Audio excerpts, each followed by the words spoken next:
భారతదేశం ఓ మా జ్ఞాపకం. ఈ దేశంలో జరిగిన చరిత్రలు, మర్యాదలు, విషయాలు చాలా అద్భుతం.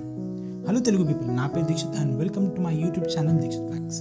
ఈరోజు మనం ఈ వీడియోలో భారతదేశం యొక్క ప్రాచీన చరిత్ర గురించి తెలుసుకుందాం. వీడియోని లాస్ట్ వరకు చూడండి. Don't forget to like, share and subscribe. భారతదేశం ఒక ఏన్షియంట్ హిస్టరీ 5 పార్ట్స్గా డివైడ్ అయ్యాయి. Indus valley civilization, Vedic age, Alexander యొక్క యుద్ధం, Maurya empire and the last the golden age. మన భారతదేశం యొక్క ప్రాచీన జ్ఞాపకం ఇండస్ వ్యాలీ సివిలైజేషన్. ఈ నగరంలో మనుషులు చాలా అడ్వాన్స్గా ఉన్నారని ఆర్కియాలజిస్టులు చెప్పారు.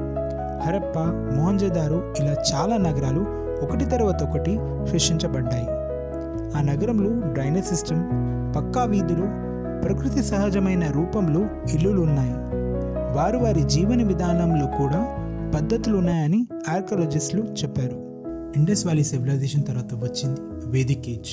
ఈ టైంలో మనం ఋగ్వేద, యజుర్వేద, సామవేద, అథర్వవేద ఇలా చాలా పుస్తకాలు ప్రధానంగా తెలుసుకున్నాం. వేదాల్లో జీవన పద్ధతి, యజ్ఞాలు, తపస్సు, ధర్మం, మోక్షం గురించి వివిధమైన విషయాలు మెన్షన్ చేయబడ్డాయి. ఈ శకం 326లో అలెగ్జాండర్ ది గ్రేట్ భారతదేశానికి వచ్చాడు.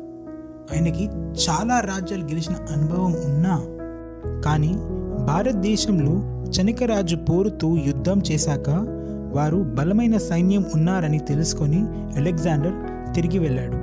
ఆ తర్వాత చాలా అధికారం వచ్చిన సామ్రాజ్యం మౌర్య ఎంపైర్.